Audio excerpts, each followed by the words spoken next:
It is a bisexual flower. So why? Because both the female and male reproductive parts are present in the same flower. This is called as bisexual flower. In the bisexual flower, two types of concepts will be there. The female will be upper than the male will be there. It is called as cross pollination.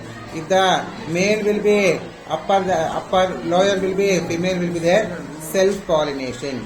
So this is called as female reproductive part called as carpel. This is called as female reproductive called as carpel. So carpel will be consist of main three parts. One is stigma, style and ovary. So this black color is there now.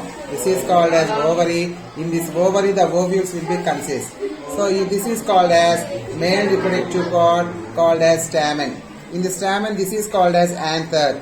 And the anther small grains will be there, that is called as pollen grains. These pollen grains are called as male reproductive units.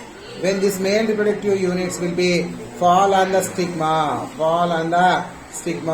it will be germinate. Why? Because the stigma will be consist of a sugary like substance called as a nectar. Through this pollen grain will be germinate on the stigma and travel this pipe. This pipe is called as style.